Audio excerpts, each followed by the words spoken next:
everybody.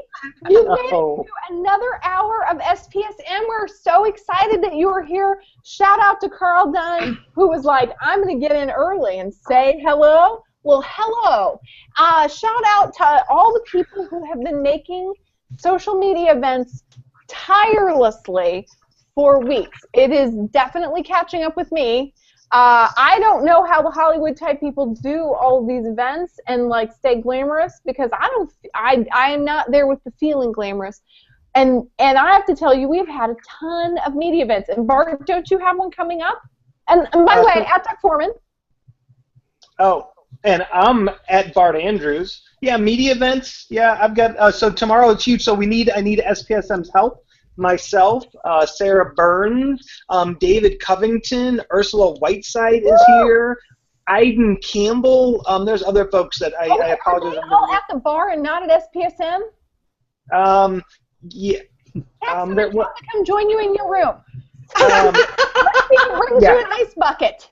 That was discussed, but they bailed. So apparently there's more important things. There's other things. This isn't going well. Anyway, so we need what so sort hashtags of things go on at these conferences? So, I don't know. I'm a good kid. Listen, so tomorrow, Monday Tuesday, please track the hashtag #ZeroSuicide and the hashtag IIMHL 2015. Is that long enough, David Covington? David, is that long enough? No, I don't think it is. We could have made it longer. Listen, was it less than 8 letters? No. Yes, it was. I'm gonna live. I pass. No. I say it passes, David. Don't let Bart keep you down. It was not less than 8 letters, by the way. No, it's 9. It's not bad. It's not bad. Yeah. It's not. I tried to convince him to go with IIMHL. I like that.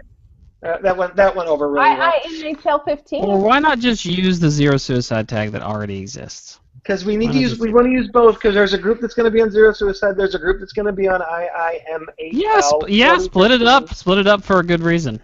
So, and I think it's going to be fun. So it's going to be. So we're making. So this is the Zero Suicide Summit. This is amazing vlogging right now. You couldn't vlog better than this if you wanted to. So, true. And Bart, can you write it down and like sort of show the people at home and then maybe give a tweet out? So basically, would you please, if I begged, I've been so good. Could you sketch it on your forehead? So everybody, I want you to, so there's a really cool Zero Suicide hashtag's going to be used. We have several of our SPSM community who are going to be live tweeting and running like a little social media crew.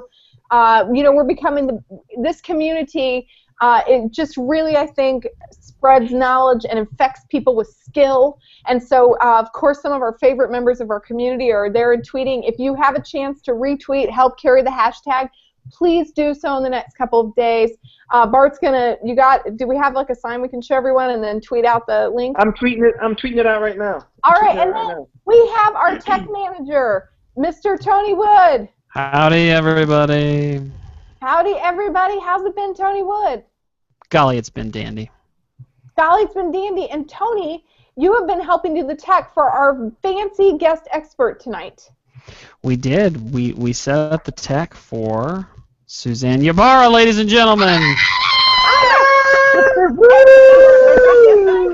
As at SusieRS, and she has been tweeting with SPSM for quite a while. But Susie, we have to talk just very briefly.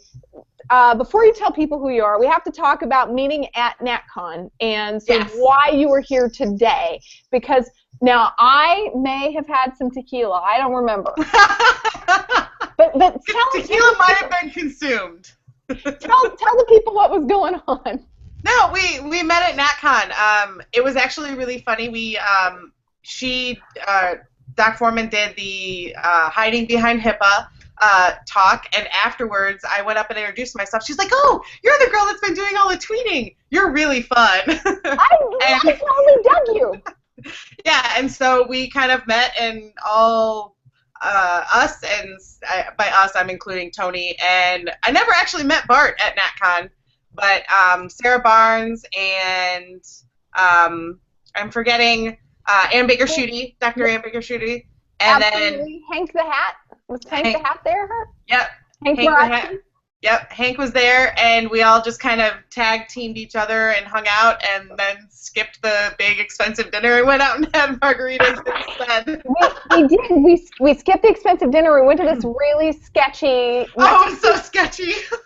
sketchy Mexican restaurant, whereby I found out, and this is why Susie's with us today. Susie is not from the world of mental health, and she's only from the world of healthcare, sort of by marriage or by relation.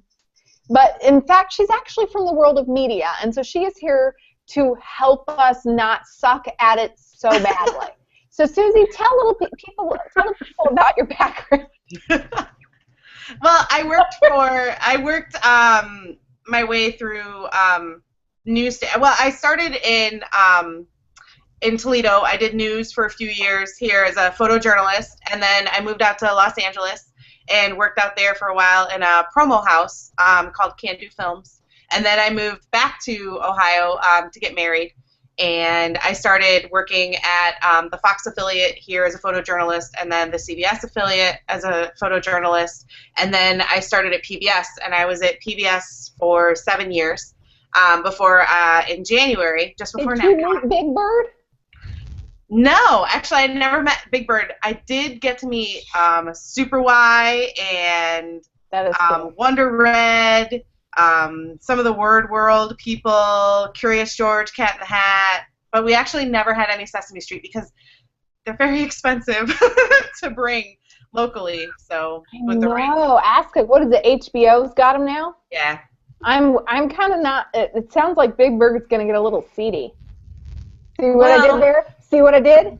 I like it. It's a bird joke, bird-related humor. So we're going to be actually talking. I mean, you're listen. SPSM only brings you legit folks. So we brought you an honest-to-God photojournalist to talk to us a little bit about making memes that people actually really connect with and share. Because so, like, remember when you were at school and there were kids who were cool and there were kids who were not so cool, and I was usually even dorkier than them? And remember, like, that you could sort of always sort of tell? Well, public health messaging is sort of hangs, sometimes public health messaging is, you know, the zombie apocalypse and the CDC, and it's super cool. But sometimes healthcare messaging is not super cool, and no one actually wants to read it or share it.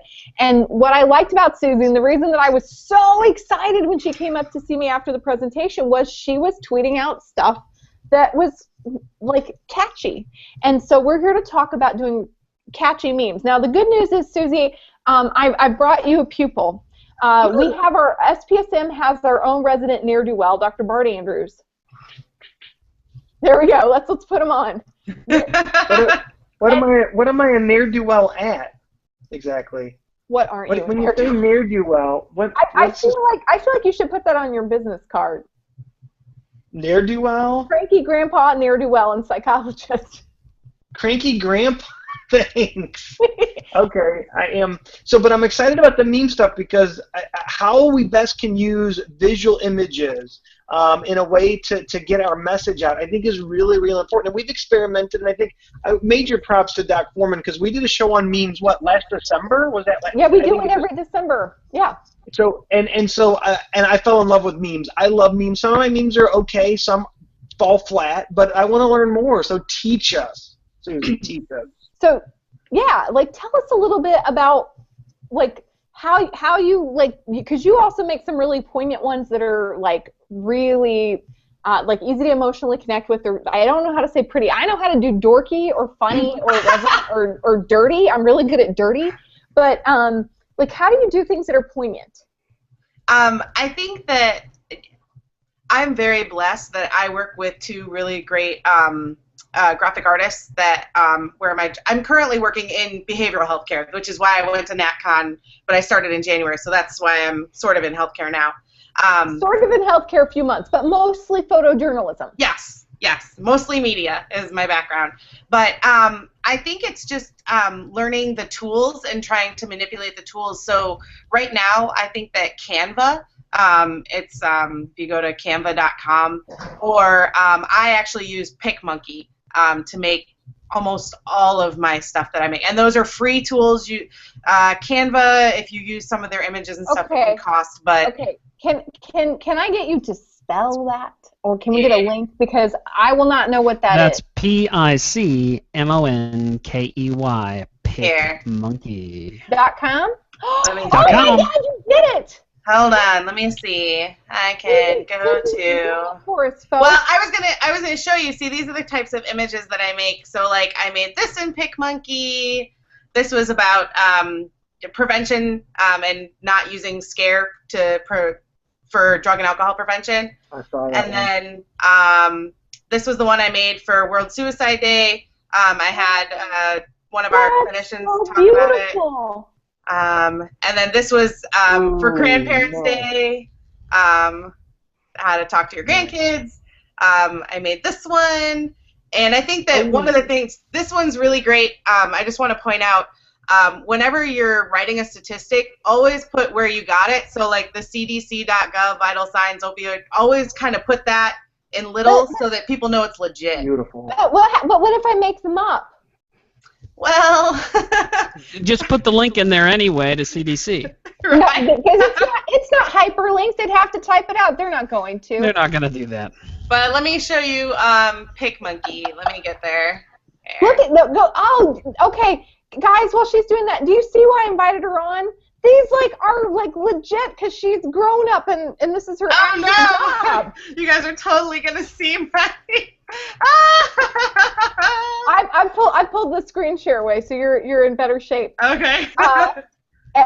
I'll wait until you get there. But the issue is, there we go, that she's really good at this, and we could be good at this, and she likes us, and we're friends, so we could do something. So one of the things that you should know is the actual proportions of the images that you're going to create. So this one, Sprout Social, the little thing right here, they have a free, it's free, you can go to their website, and I just always use the link, and it's always updated with the most up-to-date, what is the best resolution and sizes for your social media images. So this one's... Well, okay, whoa. What do you mean sizes? I'm leaning forward. I'm like, what the hell? So for Facebook, the best size would be the shared link news feed. So 1200 by 630. So if you want it... Well, ladies and gentlemen, everything that you're seeing on the screen is made of tiny little dots. And if you want to use Twitter, it's 3-to-1, 2-to-1, but I just actually, most of the time, I use one image for Facebook and Twitter, so that's why when I was in PicMonkey, whoa, sorry.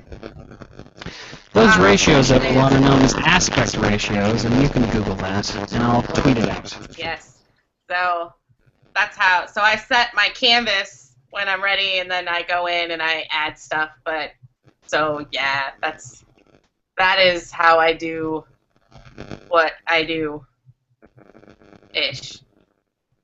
There I am. No, I'm not there. There I am. Yay! So, step one, figure out what size it's got to be. And Yes. You don't mean like with the ruler, you mean number of pixels. Number of pixels, yes.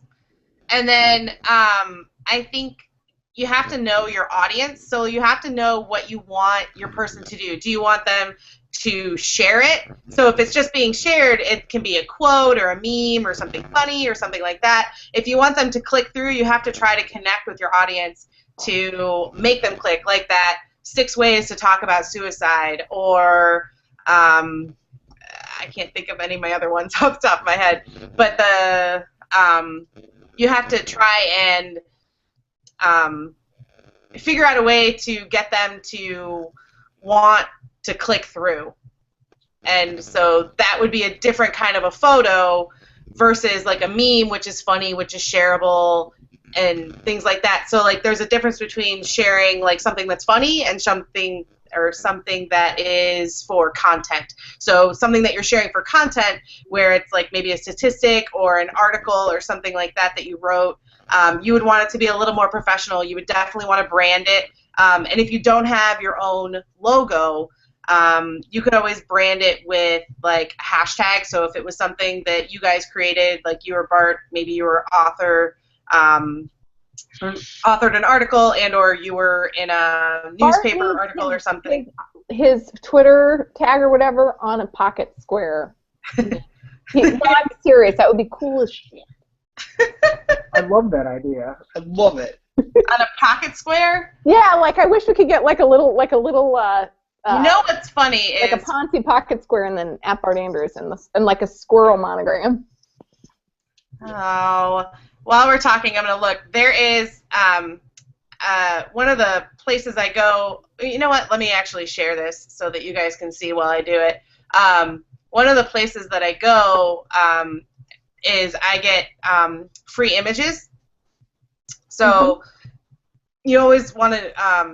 I wanted to talk about this earlier and I didn't. The difference between copyright and like Creative Commons. So if you don't want to, you want to stay away from something like a Disney or Apple or a big brand. You don't want to do anything with those images or logos because they will come after you and they will sue you. They will find you, Doc Foreman, in your house and they will serve you. Listen, I don't mess with Disney. And nor their Disney thugs. I've seen what the Disney villains can do, and I'm not interested in a piece of that. But you said pocket square, and there was an image of a guy who had a pocket square. I saw it a couple months ago, and I used it for something else, but I could maybe use it for Bart, if I can find it. But what's funny is once you start, so unsplash.com, that's but these are all free Creative Commons. These are all free Creative Commons.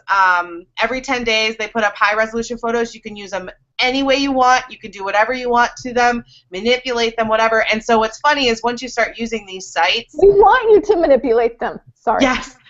Well, once you start using these sites, you'll notice that a lot of people use this same stock images. So I, like for instance, where's the one that I just saw the other day?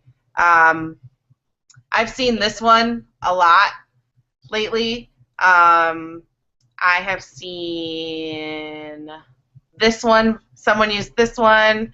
I think I'm trying to go down and find that stupid pocket square. I saw this one. I think Mental Health America or Active Minds used this one the other day. What's the site you're on, Susie? What did they get the name of the site? Unsplash.com. UNSLASH. UNSPLASH. Did I share my screen? I did. Okay. Unsplash.com. Unsplash. Yep. And you can also, like, I go to creativecommons.org and they'll do Google searches for images that are licensed Creative Commons. And so if you guys, right now, while she's scrolling through and looking, if you can please, can we get the people who are participating on the chat, if you have a place you love to go for open use, free use images, please do share Creative Commons images links. Where do you go to get your images? Because the more resources we have, the better we are. Whoa.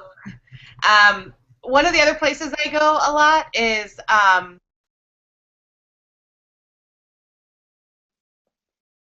oh, I think that Susie's microphone is muted for some reason. Susie, if you could unmute your microphone. Muted. Okay, I'm There we sorry. go. Okay, yeah. So Pixabay is another one that I use. You can just search. So let's look up Pocket Square. Ah, this is so awesome. And of course, there's no images. Wait, there's someone who looks. Oh wait, there's more. Oh, look, there's a guy. Well, these ones up here are copyrighted with the Shutterstock. They have the image on them. But this one, I had this awesome one. Can you even crop out like the part of him that is like just the pocket square? I'm pointing at the screen like everyone can see, but just like even like not his whole head, but just like that part of his shoulder, we can see the pocket square at Dr. Bart Andrews, at Bart Andrews. Yeah, let me see if I can do it. That'd be awesome. Can you tell how much I just think it's such a Bart Andrews trademark. Like when you go to conferences, he's always got a jacket and like he's always got a cool outfit on, like he's got like right now. Downloads.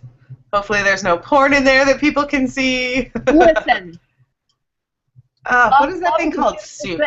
Love is a beautiful thing. There it is. Oh, suit.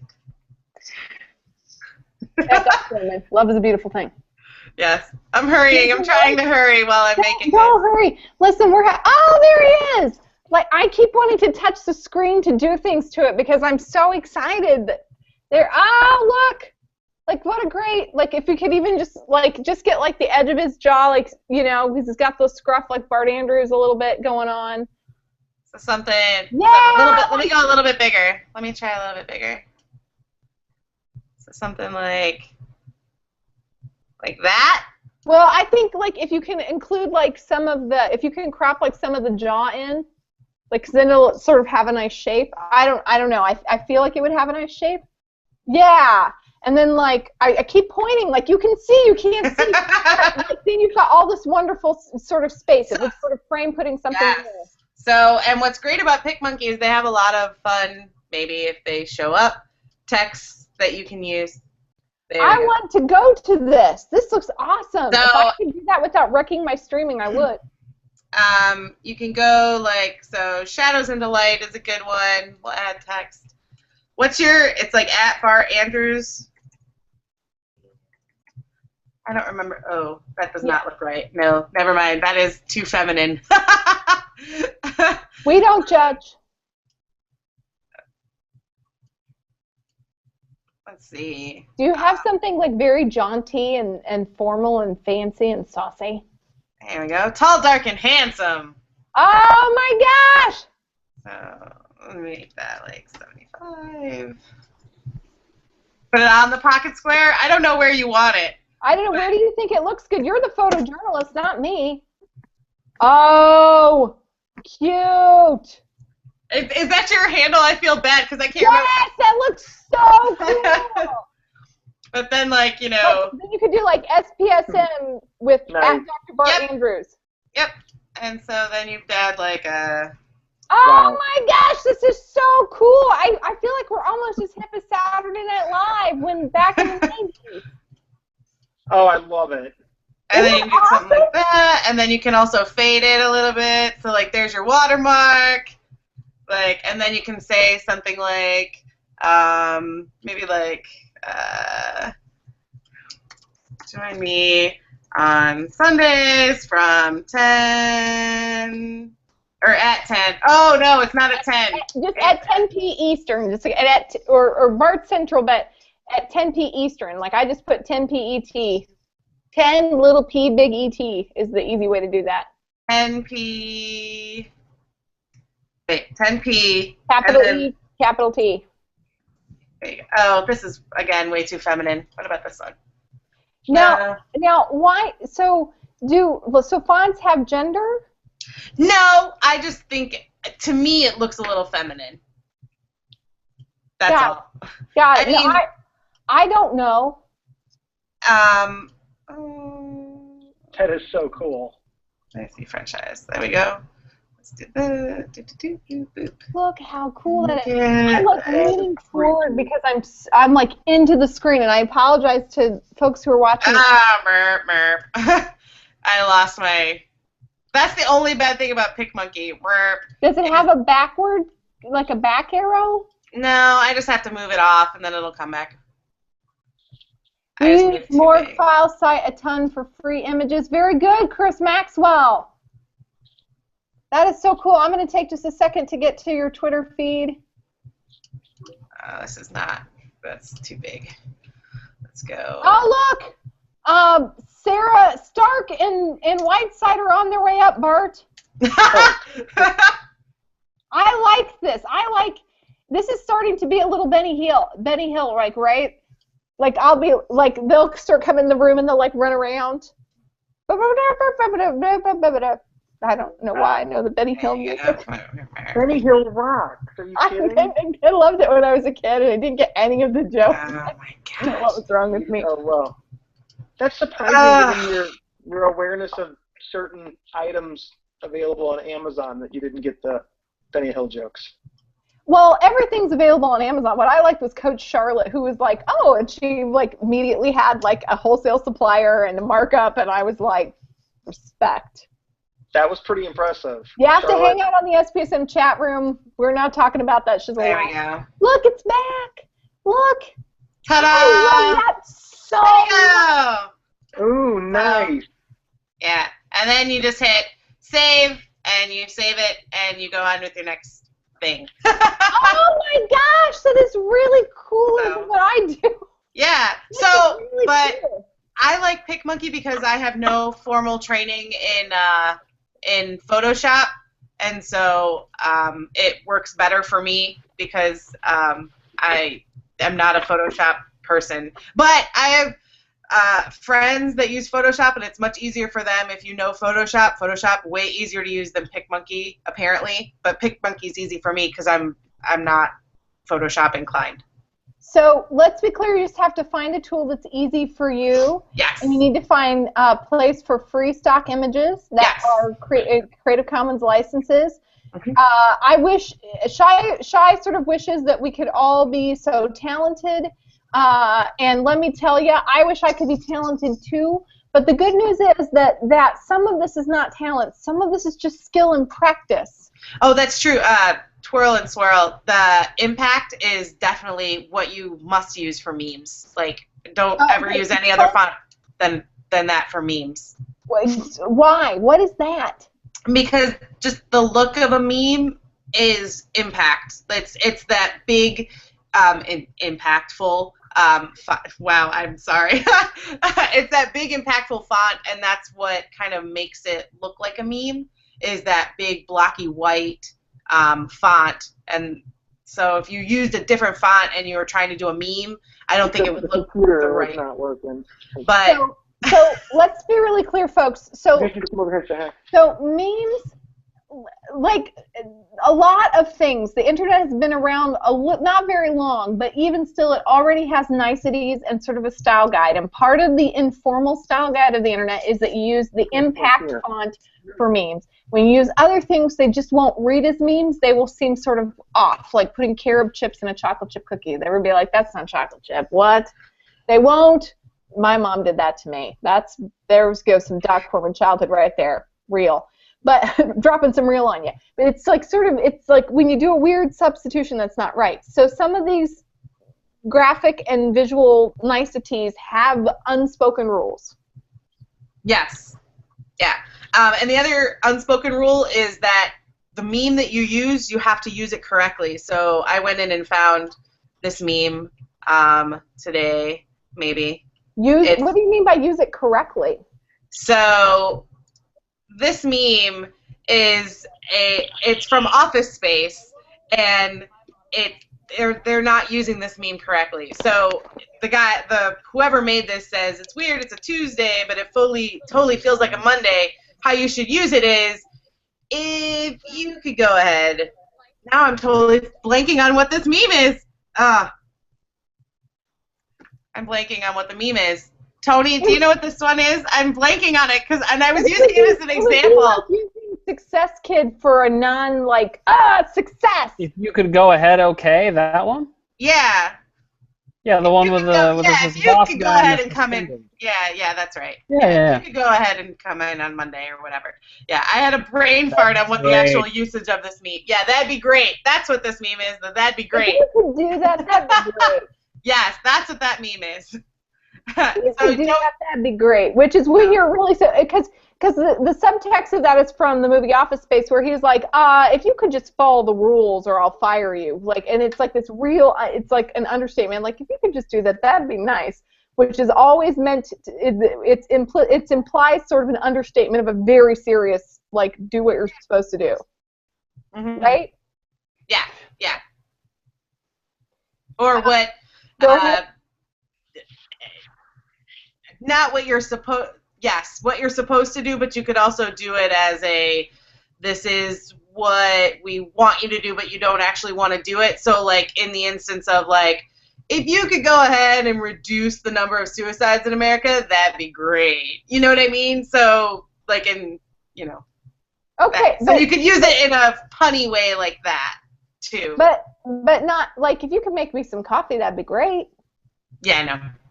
Right. So the whole point is you have to sort of get sort of a sense of how the joke plays out, and the only way you can do that with some of these memes is to look at a bunch, like to know, oh, this meme has a storyline, people have been using it, it has a sort of way or understood tradition in how it's used, and if you go outside of the social sort of way that that's used, it will be funny, it will be weird, it will feel like a funny substitution. Correct. Yeah. Excellent. And people are sharing all sorts of stuff, by the way. And we have Des Stage sharing some great things for Trans Lifeline. We have several other memes that people have done.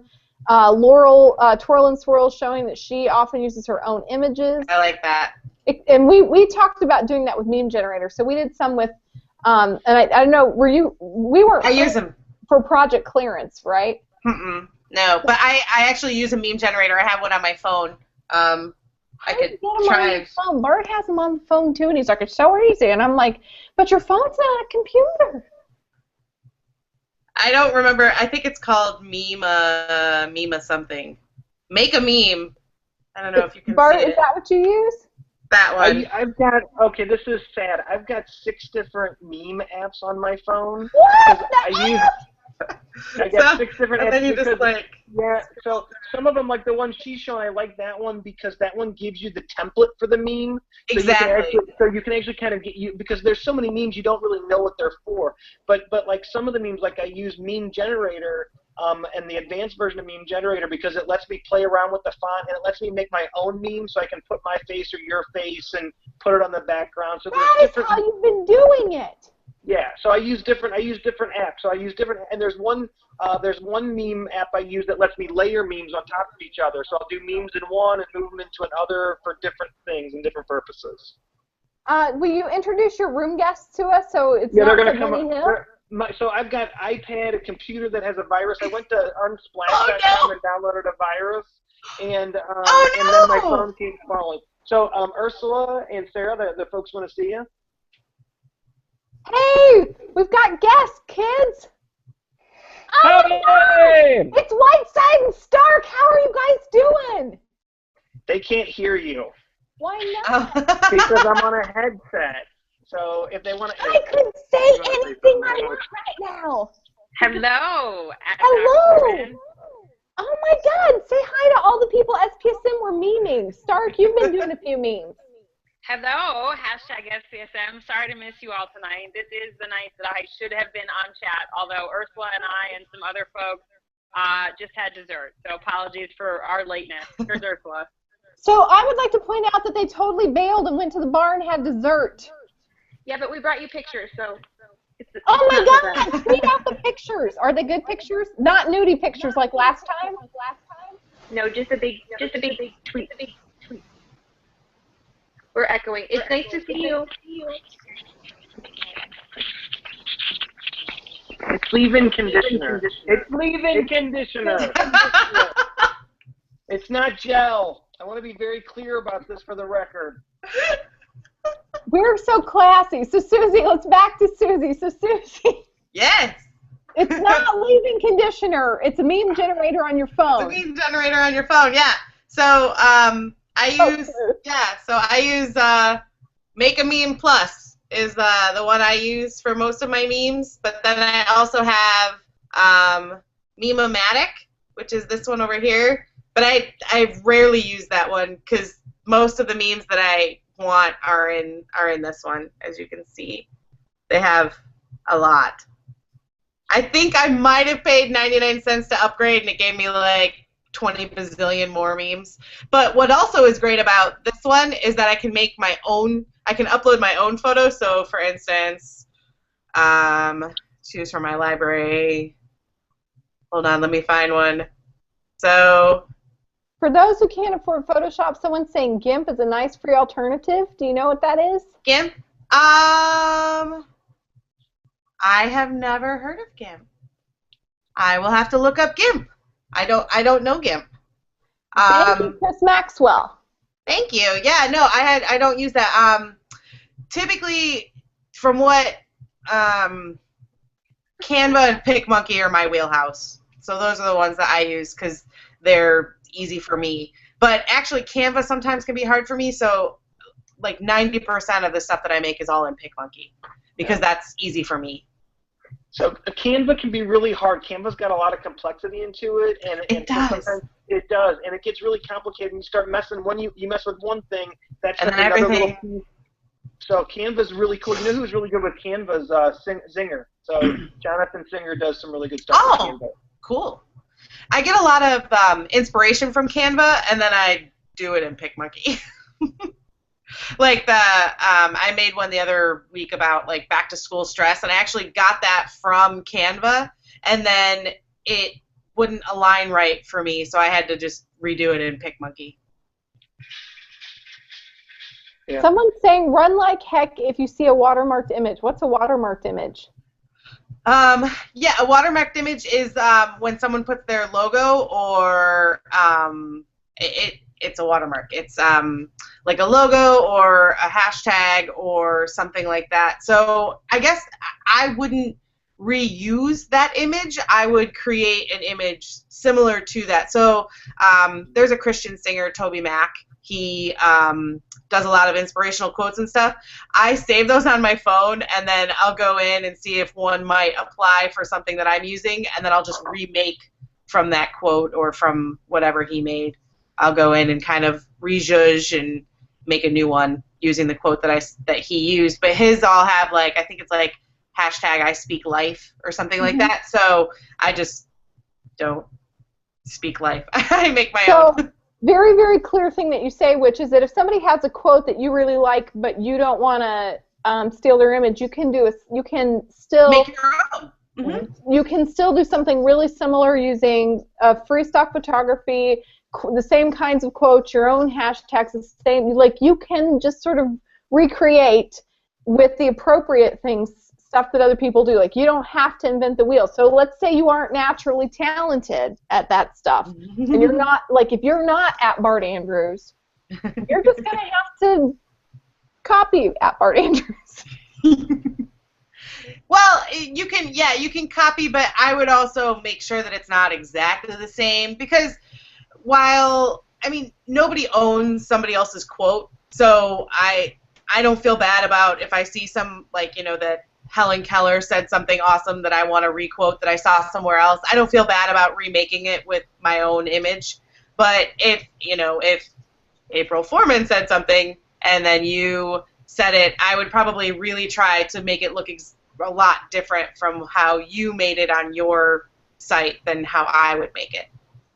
Does that make sense? If I say anything really, really clever about suicide prevention or mental health, and I'm not making a bazillion dollars from being clever, then you should just rip me off. This is my sort of statement of rip me off and make it better than mine, hopefully. I have also used, Desiree just said that she uses Pixlr, and I've also tried to use Pixlr. I have experimented with it. I've not used it a lot. It's another editor that you can use that is similar to like a PicMonkey, Photoshop, Canva kind of a thing. It's an online editor tool. It's good stuff. So Bart, what do you think about all this? Well, I think one, it's really important, and it's why I love SPSM that we have an expert to come in because we've been playing around, right? And we've made some progress, but to have somebody that really has the skill set and the knowledge to kind of help us ramp our game up and think about things in a way that we haven't thought about before. I mean, the idea that you see something that you like, well, go ahead and learn from it and use it. Just don't use that, right? I think that's really. I mean, we're often trying to reinvent the wheel, and other folks have done things that work really well, and you can learn from that. You can't take it carte blanche. much, right? But you can take it and replicate it in your own form, which I think is really, really important. And I think that the idea around how we're going to respectfully use memes and use humor to get our message out. Earlier today, I saw some of Susie's tweets in the tweet about how scare tactics don't work with kids. Not only did she have this really cool image, but there was also a link to some really important resources that then you wanted to read more. So the image was very compelling, and then you could click below it, and there was really important detail, and that image really drew me in. So I retweeted it, and I saved it to my pocket because I wanted to use that as a model for other things that I do. It was so well done. Oh, thanks. Yeah, it was great. My prevention team, actually, it was the best thing in the world. They came to me and they're like, hey, we want to start a blog and do things, and we want to write a monthly weekly topic. And so they broke out through the rest of the year. Every Tuesday, they're going to submit like a little blog post to me, and so I just create the image around it. So like this coming Tuesday is actually, I'm going to reuse that opioid one because we're talking about opioid addiction, because there's a drug take-back day on Saturday in our community, and they're all going to be there. But there was one on grandparents. They're going to talk, what I didn't even think about, like they're going to talk about e-cigarettes and hookahs, and like they're phenomenal. So having a team of like really awesome expert stuff and then being able to create images around that is really awesome. Because I'm going to just really emphasize that point really quickly, because what everybody is talking about is people feel different sort of levels of talent. And I cannot emphasize enough that when it comes to social media, there's so many different ways of expressing yourself. So if you're better at a blog, or you're better at video, or you're better at coming up with the inspirational quote, then you get with people like Susie. Yeah. And you say, I'm going to do this. Can you use your talent, and can we make a set of content that works together? Because teams make better content, I think. Definitely. Having someone, I was telling Tony this, one of the things at NatCon that like blew my mind was I attended a Denise Graveline talk, and she is like a motivational speaker coach for people that are doing like TED Talks, and she works with the experts and tries to help them reconnect with like regular people, or not reconnect, but connect with regular people, because academics sometimes they don't speak the same language as the rest of the American public. So that like blew my mind. I'm like, oh, I'm the go-between. I make it better so that everybody can understand each other. As a matter of fact, did you see on Reddit where they did PhDs like dumb down their dissertation in like 1 or 2 sentences? No. And I was like, why doesn't everybody, like 100 pages of numbers or 3 sentences? Ta-da! Like, and they did sort of a redux. Like people like you might. Academics, babies, talk to me for a minute. I love you guys. Sometimes how you use language is so specific to what you're doing, and it's so important that you get it right for what you're doing. And that means that it sort of doesn't migrate out of this bubble of influence to the people that were, and with suicide prevention, to a system where we could save lives. People like Susie might be able to help you communicate that with pictures and words that other people are going to connect with, even if those are not the pictures and the words that are appropriate for your academic publishing. And I love you. Exactly. Like, because you can share stuff on Facebook and social media that you obviously wouldn't use in your physical or actual practice. That's why I have graphic designers that adhere to the our brand strategy, and they have all of the colors all match, and it all has the same look to it, whereas I just play on social, and I can kind of, obviously I make it look professional, but that I can play a little bit more than they can on like a group flyer for like one of our groups or something. So what do you think about all this, Bart? Well, I think it's really cool, and I think one of the things when we talk about researchers and academicians, what they're doing is so important, but the language that they get shaped into writing these papers in is so archaic and so hard to read. And sometimes the stats are so dense. They really need to start practicing, okay, here's what I'm going to submit to my peer review journal, but I have another audience. This research isn't just important for the peer review journal where it's being published. It's important for everybody. And you really should be working on how you're going to message that and really write a small version that's in layman's terms, that's ready to roll, that you can tweet out or put on Facebook so that it's accessible. I think one of the things, there's so much research out there and people aren't using images, they're not using themes, and they're not using language that connects with the general public, which means the general public isn't learning from all this cool stuff that's getting done, right? Yeah, there's shouts over that. That is how people are feeling on the inside. Yes, and so I think what Susie's talking about is that this is something, you know, just talking to when I was at a conference this week, I had people raise their hands, all these CEOs and head folks and movers and shakers in Missouri. How many of them are even on Twitter? A handful. Out of hundreds of people there's only a handful that are really engaging, which means they're not communicating with the public at large about all this cool stuff going on. And so we've got to get folks to start thinking about messaging and how they're presenting and who the audience is. There's so much we can accomplish if we start getting everybody involved in the process and not keeping this information in these little pockets with coded language and language that people can understand or aren't that interested in because we haven't made it important enough to communicate in a way that makes sense to other folks. And using images is a key part of that. So be very clear, and I just want to emphasize that part, which is if your idea is important and you believe it's going to save lives, then you need to think about how can I communicate that idea in a way that goes beyond me and that generalizes.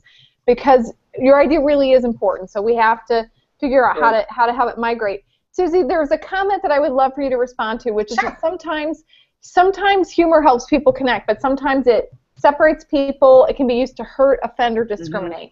Yes. When you're doing this kind of messaging and you're thinking about humor and irreverence and difficult topics about public health, honestly, suicide can be a tricky topic. In my mind, it's better to have it go wrong and then try again. But what are some rules of thumb for having it go right more often?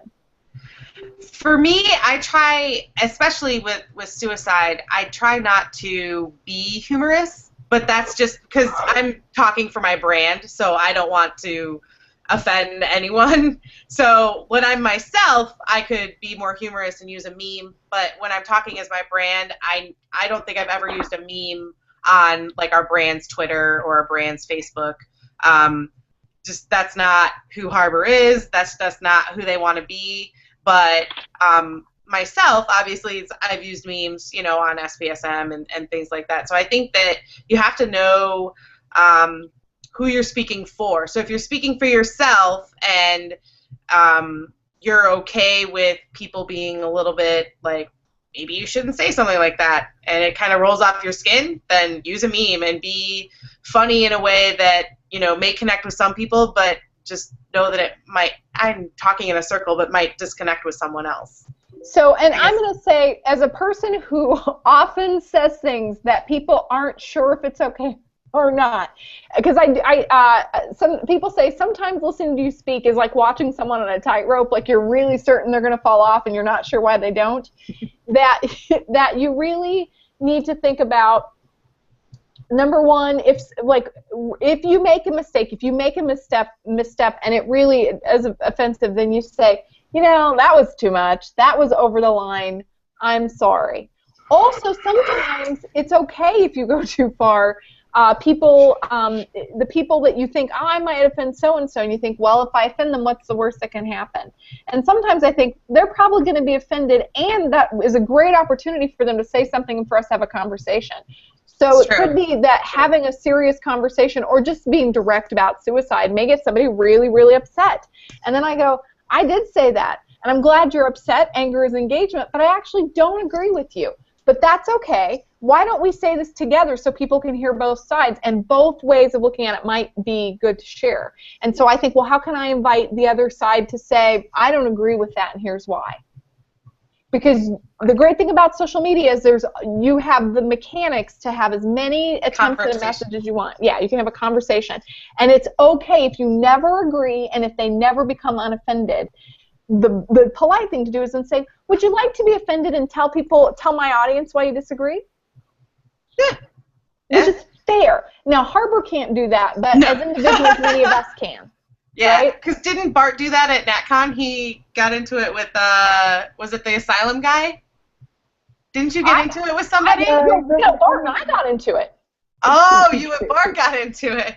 Yeah, No, I was not a member of the Cool Club. I heard about it later. Pro-asylum. Let's make that abundantly clear. No, that's not what I said. But Tony was there. He'll confirm. So, but one of the things that Susan said I want to comment on, because I think one of the things we don't realize as a part of prejudice is that we treat suicide and people who have lived experience of suicide like they're so fragile that we can't use humor, right? Oh, that true. somehow so there's this topic, well, we need to be really careful and we need to be so safe and cautious, and in fact, that's actually part of the prejudice and discrimination, is that somehow it's a different issue. Look, people laugh and joke about cancer. They do, right? And it took some time for us to do that. And if we can't be human, and if we can't, approach these subjects like we would any other subject, we keep locking it into this special place, which is the problem, that it's locked off and we're not recognized as a part, and it's a normal part of the human experience. The number of people, 9 to 15 million people have thoughts of suicide a year, right? So that's a lot in the States. That's a lot of people. So this isn't like it isn't happening. It's happening all around us, and we act like it's a special thing. So can we go too far? Sure, we could. But if people engage around it, then we've got engagement. I love conflict. Respectful conflict really does drive learning, right? Yes. And I think, right? And if you look at a lot of our messaging around suicide, it's boring and people aren't interested, and it's doom and gloom, and isn't this horrible? And of course it's horrible, but you know what? People shut down after that. Okay, yeah, that's just horrible, right? But if you get people, yeah. So I'm sorry, I'm just really agreeing. And by the way, passionate disagreement is engagement, right? I don't need everybody to agree with my point of view or the way I deliver a message, but I would love for more people to be interested in that issue. Like, that's fine by me, that you care enough about the issue to be really engaged. And so if we try these memes, or if we try graphic messaging, and someone goes, that's not right for my audience, I'm like, great, give me two things that are right for your audience, and let's do something. Exactly. Yeah. right. And I stay away from humor because I don't know enough about suicide to be humorous and have it come across as authentic. I don't want to. I just don't know enough about it. So I just stay away. But and that's fine. Like, it's totally. We get so worried about doing it perfectly that then we just freeze up and we don't do it. Yeah, that's a problem, and people are really cautious. And one of the things we really need to start recognizing is conflict is a form of engagement, right? Conflict is engagement. People getting bored and not attending is the absence of engagement. So if people get riled up and they get engaged, if there's a conversation around that, then at least something happened, right? All right. So I don't know what happened to the hour, because I felt like maybe we were like 2/3 of the way through, and in fact we've got like 8 minutes left. So Susie, this is your chance. I don't know how far you are in the presentation, but this is your chance. 8 minutes. Oh no! I should go back and look and make sure. I think that was pretty much that's what I had gone through. But yeah, that's pretty much. I saw that the person, it worked well for Active Minds. I love Active Minds. I get a lot of ideas from Active Minds. I hope you don't think I'm stealing from you. I love you guys, because they do a lot of really great stuff, and that's one of the pages I definitely look at. I look at them, Mental Health America, National Council, and the Lifeline for suicide prevention for most of my mental health stuff. Mm-hmm. So, Desiree had something about the SOME, the cards that she used. I don't use them because I haven't found a source, at least, and this was probably a year ago that I looked, that wasn't technically copyrighted, because somebody was making those drawings, and I couldn't find someone that was like, use our cards and it's amazing. Whenever I looked for a site, it had these images are copyrighted. Even though it had all the stuff that you could put your own text on it, they were still kind of copyrighted. So I just stayed away from the cards, because I actually thought about using them when I was doing some social media for something else, and I just have stayed away from the cards ever since. But if you can find a site that has the cards that's copyright free, awesome. Perfect. Wonderful. So, and what you're saying is just sort of respect people's intellectual property, and when in doubt, just don't use people's stuff. And it's just too much fun to make your own. Like everyone's talking about how they want to try all this. Oh, please, yes. And make sure you please feel free to like tag me in it. I'd love to see it. I want to see more memes and more graphics and stuff, and I love it. It's great.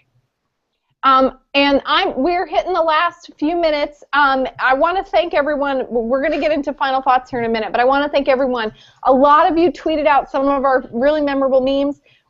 People mentioned the @Project Clearance account, the hashtag Project Clearance. Like, Project Clearance is going to happen again this year. It's Christmas. There's a Project Clearance. I have a Project Clearance meme Christmas ornament, and I love it. I love swag. So, like, if you want to get started making memes, or if you want to connect with Susie, it's @SuzieRS, SUZZIERS, and like, please do get these. I mean, consider it your homework. Get the digital tools and have fun. Or get adult coloring books, but it won't be as social. I love adult coloring books, right? We've got a bunch of people in our group that like are fans, and I've seen them, and I thought I'm afraid of getting sucked in.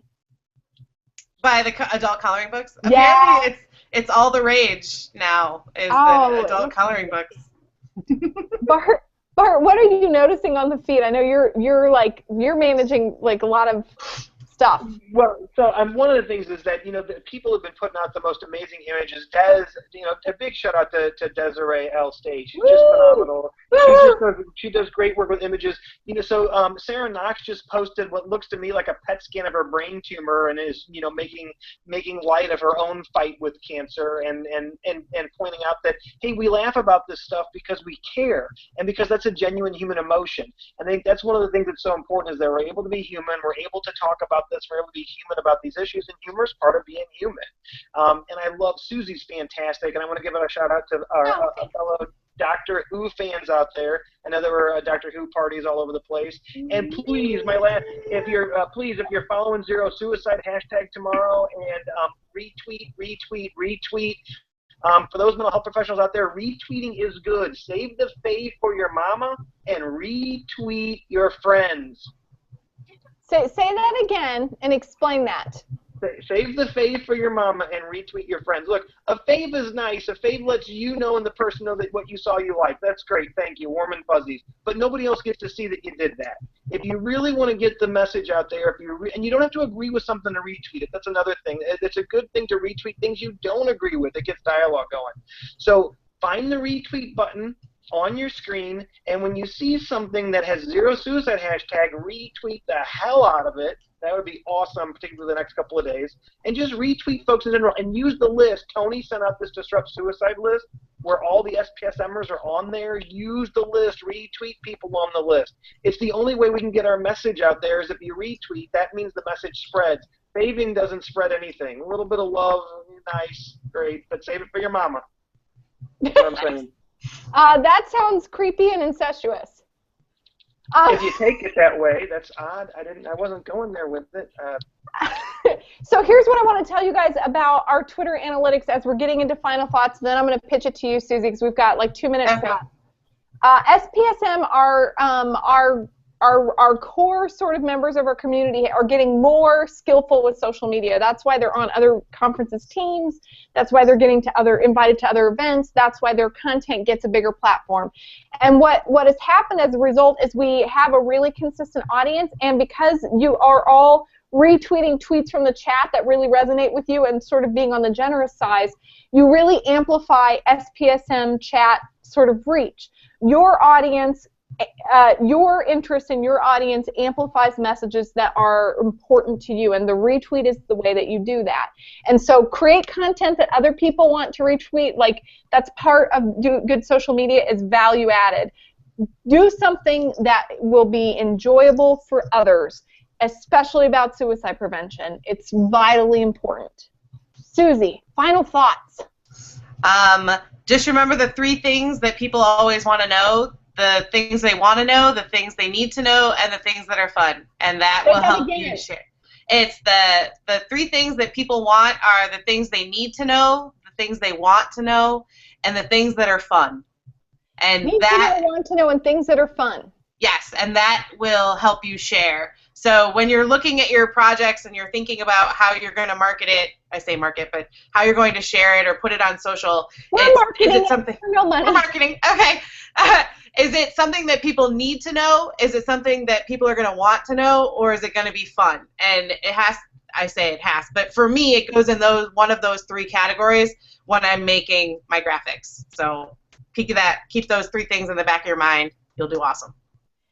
Oh, that is wonderful. Bart, any final words as we're finishing up? No, thank you, Susie, so much. This was an amazing show, and just walking us through the things that you're doing, all the tips are things that I'm going to take with me, and the group really responded, so thank you so much for being here tonight. You are awesome. I have to tell you, this is it. You've lost another hour of your life to SPSM chat. If once you get started with the adult coloring books and SPSM chat, you'll never leave. Thank you so much. As always, remember that you can find SPSM on Facebook. It's where we're going to keep you updated. We're doing our best to let people know about related social media events and suicide prevention around the world, and we've been doing, I think, a pretty good job. There's a wonderful in-chat room if you want to hang out there. It is certainly sort of the after-hours crowd that likes to just hang out and be pals and talk about what we're doing.